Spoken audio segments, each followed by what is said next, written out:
ଆପଣମାନେ ସମସ୍ତେ ଜାଣିଥିବେ ଯେ ଆଜି ମାନ୍ୟବର ମୁଖ୍ୟମନ୍ତ୍ରୀ ମୋହନ ଚରଣ ମାଝୀ ବହୁତ ବଡ଼ ଗୋଟେ ପଦକ୍ଷେପ ନେଇଛନ୍ତି। ଓଡ଼ିଶାରେ ଯେଉଁ ଲୋକମାନେ ରହିଛନ୍ତି ସେହି ଲୋକମାନଙ୍କର ଅସୁବିଧାକୁ କେମିତି ସମାଧାନ କରିପାରିବେ ସେଥିପାଇଁ ମାନ୍ୟବର ମୁଖ୍ୟମନ୍ତ୍ରୀ ମୋହନ ଚରଣ ମାଝୀ ଆଜି ଜନଶୁଣାଣି କାର୍ଯ୍ୟକ୍ରମ ଆରମ୍ଭ କରିଛନ୍ତି। ଏହି କାର୍ଯ୍ୟକ୍ରମରେ ଯାହାକି 100ରୁ ଅଧିକ ଲୋକ ଭାଗ ନେଇଛନ୍ତି। ତା ସହିତ ମାନ୍ୟବର ମୁଖ୍ୟମନ୍ତ୍ରୀ ଏହି ଲୋକମାନଙ୍କର ଅଭିଯୋଗକୁ ଶୁଣିଛନ୍ତି ଏବଂ ଯେଉଁ ବିଭାଗୀୟ ଅଧିକାରୀ ରହିଛନ୍ତି ସେ ବିଭାଗୀୟ ଅଧିକାରୀଙ୍କୁ ତାଙ୍କର ସମସ୍ୟାକୁ କେମିତି ସମାଧାନ ହୋଇପାରିବ ସେଥିପାଇଁ ସେମାନଙ୍କୁ ଦାୟିତ୍ୱ ମଧ୍ୟ ଦେଇଛନ୍ତି।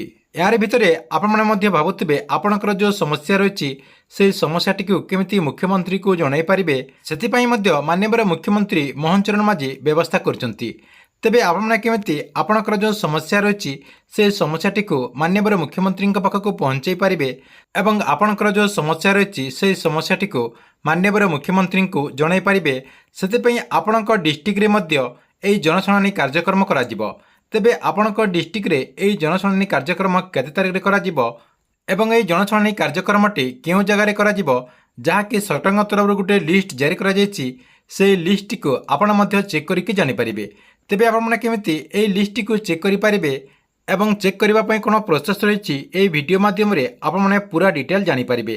ସେଥିପାଇଁ ଭିଡ଼ିଓଟିକୁ ଶେଷ ପର୍ଯ୍ୟନ୍ତ ଦେଖନ୍ତୁ। ତା ପୂର୍ବରୁ ଭିଡ଼ିଓକୁ ଗୋଟେ ଲାଇକ୍ କରିଦିଅନ୍ତୁ ଏବଂ ଯେଉଁମାନେ ଚ୍ୟାନେଲକୁ ନୂଆ ଆସିଥିବେ ଚ୍ୟାନେଲକୁ ସବସ୍କ୍ରାଇବ୍ କରିକି ପାଖରେ ଥିବା ବେଲ୍ ଆଇକନ୍କୁ କ୍ଲିକ୍ କରିକି ଅଲ୍ ନୋଟିଫିକେସନ୍ ଅନ୍ କରିଦିଅନ୍ତୁ।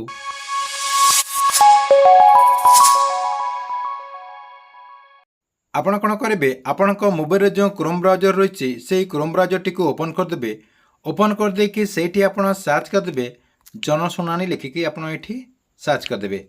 ଦେଖନ୍ତୁ ଜନଶୁଣାଣି ଲେଖିକି ସର୍ଚ୍ଚ କରିଦେଲା ପରେ ଆପଣଙ୍କ ସାମ୍ନାରେ ୟାର ଯେଉଁ ଅଫିସିଆଲି ୱେବସାଇଟ୍ ରହିଛି সেই ୱେବସାଇଟ୍ଟି ଓପନ୍ ହୋଇଯିବ। ଦେଖନ୍ତୁ ଏମିତି ଆପଣଙ୍କର ଓପନ୍ ହୋଇଯିବ। ଓପନ୍ ହୋଇଗଲା ପରେ ଏଇଠି ଦେଖନ୍ତୁ ଲେଖା ହେଇଛି ପବ୍ଲିକ୍ ଗ୍ରିଭେନ୍ସ, ଏଇଠି ଆପଣ କ୍ଲିକ୍ କରିଦେବେ।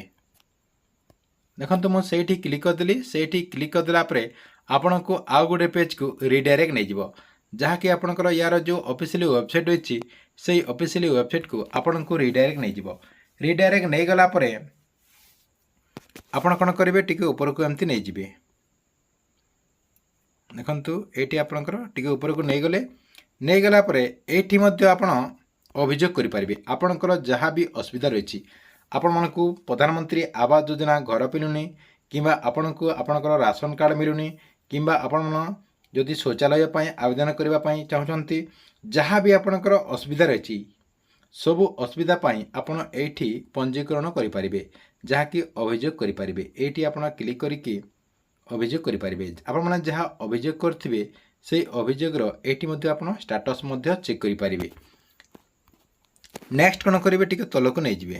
ଦେଖନ୍ତୁ ଏମିତି ଟିକେ ତଳକୁ ନେଇଗଲା ପରେ ଏଇଠି ଆପଣ ଦେଖିପାରୁଥିବେ ହ୍ୱାଟ୍ସଆପ୍ ମାଧ୍ୟମରେ ମଧ୍ୟ ଆପଣ ଅଭିଯୋଗ କରିପାରିବେ ଯାହାକି ଆପଣ ସମସ୍ତେ ତ ଏବେ ହ୍ୱାଟ୍ସଆପ୍ ବ୍ୟବହାର କରୁଛନ୍ତି। ସେହି ହ୍ୱାଟ୍ସଆପ୍ ମାଧ୍ୟମରେ ମଧ୍ୟ ଆପଣମାନେ ଅଭିଯୋଗ କରିପାରିବେ ଯାହାକି ଗୋଟେ ହ୍ୱାଟ୍ସଆପ୍ ନମ୍ବର ମଧ୍ୟ ରହିଛି। ସେହି ନମ୍ବରଟିକୁ ଆପଣ ସେଭ୍ କରିକି ଆପଣଙ୍କ ମୋବାଇଲରେ ହ୍ୱାଟ୍ସଆପ୍ରେ ହାଇ କରିଦେଲା ପରେ ଆପଣମାନଙ୍କୁ ଗଭର୍ଣ୍ଣମେଣ୍ଟ ତରଫରୁ ମେସେଜ୍ ଆସିଯିବ। ତାପରେ ଆପଣଙ୍କର ଯାହା ବି ଆପଣଙ୍କର ଅସୁବିଧା ରହିଛି ଦେଖନ୍ତୁ ଏମିତି ଆପଣଙ୍କର ଏଠି ଡେମୋ ମଧ୍ୟ ଦିଆଯାଇଛି। ଏହି ପ୍ରୋସେସ୍ରେ ଆପଣମାନେ ଆପଣଙ୍କର ଯେଉଁ ଅସୁବିଧା ରହିଛି ଆପଣଙ୍କର ଯେଉଁ ସମସ୍ୟା ରହିଛି ସେ ସମସ୍ୟାର ଆପଣ ଅଭିଯୋଗ କରିପାରିବେ। ଦେଖନ୍ତୁ ଏଇଟା ଆପଣଙ୍କର ଅନଲାଇନ୍ ମାଧ୍ୟମରେ କରିବାର ପ୍ରୋସେସ୍ ରହିଛି। ଆପଣ କେମିତି ଅଫଲାଇନ୍ ମାଧ୍ୟମରେ ଅଭିଯୋଗ କରିପାରିବେ ଏବଂ କେଉଁଠି ଆପଣମାନେ ଏଇଟା ଅଭିଯୋଗ କରିପାରିବେ ଯାହାକି ମାନ୍ୟବର ମୁଖ୍ୟମନ୍ତ୍ରୀ ମୋହନ ଚରଣ ମାଝୀ ଆଜି ଭୁବନେଶ୍ୱରରେ କରିଥିଲେ। କିନ୍ତୁ ଆପଣ ଆପଣଙ୍କ ଡିଷ୍ଟ୍ରିକ୍ଟରେ କେଉଁ ଜାଗାକୁ ଯାଇକି ଏବଂ କେବେ ସେଇ ଅଭିଯୋଗଟିକୁ କରିପାରିବେ। ଦେଖନ୍ତୁ ଆପଣ କ'ଣ କରିବେ এই ସାଇଡ଼୍ରେ ଯେଉଁ 3 ଡଟ୍ ରହିଛି এই ଯେଉଁ 3 ଡଟ୍ ରହିଛି 3 ଡଟ୍ରେ ଆପଣ କ୍ଲିକ୍ କରିଦେବେ। ସେଇଠି ମୁଁ କ୍ଲିକ୍ କରିଦେଉଛି। ସେଇଠି କ୍ଲିକ୍ କରିଦେଲା ପରେ ଦେଖନ୍ତୁ ଆପଣଙ୍କ ସାମ୍ନାରେ ଆଉ ଗୋଟେ ପେଜ୍ ଓପନ୍ ହୋଇଗଲା ଯାହାକି ଆପଣ ଏଇଠି ଦେଖିପାରୁଥିବେ। ଏମିତି ଗୋଟେ ପେଜ୍ ଓପନ୍ ହୋଇଗଲା ପରେ ଏଇଠି ଆପଣଙ୍କର ବହୁତ ସାରା ଅପସନ୍ ରହିଛି। ଆପଣ କ'ଣ କରିବେ ଜିଲ୍ଲା ସ୍ତରୀୟ ଯୁଗ୍ମ ଶୁଣାଣି ଦେଖନ୍ତୁ ଏଇଠି ଲେଖା ହେଇଛି, এইটি ক্লিକ୍ କରିଦେବେ। ସେଇଠି କ୍ଲିକ୍ କରିଦେଲା ପରେ ଆପଣଙ୍କ ସାମ୍ନାରେ ଆଉ ଗୋଟେ ପେଜ୍ ଓପନ୍ ହୋଇଯିବ। ଦେଖନ୍ତୁ ଆପଣଙ୍କର ଓଡ଼ିଶାର ସମସ୍ତ ଡିଷ୍ଟ୍ରିକ୍ଟର ଗୋଟେ ଲିଷ୍ଟ ଆସିଗଲା। ପ୍ରଥମେ ଦେଖନ୍ତୁ ଆପଣଙ୍କର ଅନୁଗୁଳ ରହିଛି। ଅନୁଗୁଳର ଆପଣଙ୍କର କେଉଁ ଜାଗାରେ କେତେ ତାରିଖରେ ଆପଣଙ୍କର ହେବ ଦେଖନ୍ତୁ ଆପଣଙ୍କର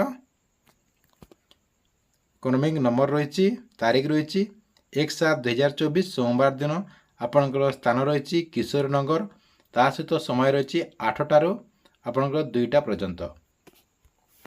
ତା ସହିତ ଦେଖନ୍ତୁ ତାରି ତଳେ ଆପଣଙ୍କର ବଲାଙ୍ଗୀର ରହିଛି। ବଲାଙ୍ଗୀରରେ ଆପଣଙ୍କର ଗୋଟେ ଜାଗା ରହିଛି ଯାହାକି ଆପଣଙ୍କର 1/7/2024 ସୋମବାର ଗୁଡ଼ଭେଲା ଆପଣଙ୍କର ଯେଉଁ ସ୍ଥାନ ରହିଛି ଗୁଡ଼ଭେଲା, ତା ସହିତ ସମୟ ରହିଛି 10:30ଟାରୁ ଆପଣଙ୍କର 1ଟା ଆପଣଙ୍କର 30 ମିନିଟ୍ ପର୍ଯ୍ୟନ୍ତ। ତା ସହିତ ଆପଣଙ୍କ ତା ଭିତରେ ଦେଖନ୍ତୁ ପାଟନାଗଡ଼, ବଙ୍ଗମୁଣ୍ଡା, ଲଇସିଙ୍ଗା, ଟିଟଲାଗଡ଼ ଏହିସବୁ ଜାଗାରେ ଆପଣଙ୍କର ଜନଶୁଣାଣି କାର୍ଯ୍ୟକ୍ରମ ହେବ, ଯାହାକି ଆପଣମାନଙ୍କୁ ଯେଉଁଟା ପାଖ ପଡ଼ିବ ସେଇ ଜାଗାକୁ ଯାଇକି ଆପଣ ଜନଶୁଣାଣିରେ ଭାଗ ନେଇକି ଆପଣଙ୍କର ଯାହା ବି ଅସୁବିଧା ରହିଛି ସେଇ ଅସୁବିଧାର ଅଭିଯୋଗ କରିପାରିବେ। ତା ସହିତ ଏଇଠି ଦେଖନ୍ତୁ ଆପଣଙ୍କର ବାଲେଶ୍ୱର ରହିଛି, ଏଠି ଆପଣଙ୍କର ବାଲେଶ୍ୱର ରହିଛି। ଆପଣଙ୍କୁ ମୁଁ ତଳକୁ ତଳ ପୁରା ଦେଖାଦେଉଛି। ଦେଖନ୍ତୁ ଏଠି ଆପଣଙ୍କର ବରଗଡ଼ ରହିଛି। ବରଗଡ଼ରେ ଆପଣଙ୍କର ସ୍ଥାନ ରହିଛି 1/7/2024 ଆପଣଙ୍କର ଡେଟ୍ ରହିଛି, ସ୍ଥାନ ରହିଛି ଅମ୍ବାଭନା, ସମୟ ରହିଛି 10:30ଟାରୁ 2ଟା ପର୍ଯ୍ୟନ୍ତ। ତାପରେ ରହିଛି ବିଜେପୁରରେ ଆପଣଙ୍କର 8/7/2024, ତାପରେ ଆପଣଙ୍କର ଟାଇମ୍ ରହିଛି 10:30ରୁ ଆପଣଙ୍କର 2ଟା ପର୍ଯ୍ୟନ୍ତ।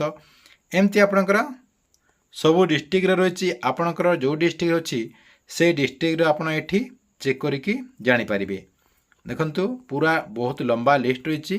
ଏମିତି ଆପଣଙ୍କର ଡିଷ୍ଟ୍ରିକ୍ଟର ଚେକ୍ କରିକି ଆପଣ ଦେଖନ୍ତୁ, ଆଉ ଆପଣଙ୍କର ଯେଉଁ ଡେଟ୍ ରହିଛି ଆପଣଙ୍କ ଅଞ୍ଚଳରେ ସେଇ ଡେଟ୍ରେ ଯାଇକି ଆପଣଙ୍କର ଯେଉଁ ଅଭିଯୋଗ ରହିଛି ସେଇ ଅଭିଯୋଗଟିକୁ ଅଭିଯୋଗ କରନ୍ତୁ। ଠିକ୍ ଅଛି, ଏଥିରେ ଆପଣଙ୍କ ପାଇଁ ଗୋଟେ ବହୁତ ବଡ଼ ଅପଡ଼େଟ୍। ଆପଣଙ୍କ ଭିଡ଼ିଓ କେମିତି ଲାଗିଲା କମେଣ୍ଟ ବକ୍ସରେ ନିଶ୍ଚୟ ଗୋଟେ କମେଣ୍ଟ କରିବେ, ଏବଂ ଗଭର୍ଣ୍ଣମେଣ୍ଟର ଯେକୌଣସି ନୂଆ ଯୋଜନାର ଅପଡ଼େଟ୍ ଆପଣ ସର୍ବପ୍ରଥମେ ଦେଖିବାକୁ ଚାହୁଁଥିଲେ ଏହି ଚ୍ୟାନେଲଟିକୁ ଆପଣ ରେଗୁଲାର ଦେଖୁଥାନ୍ତୁ।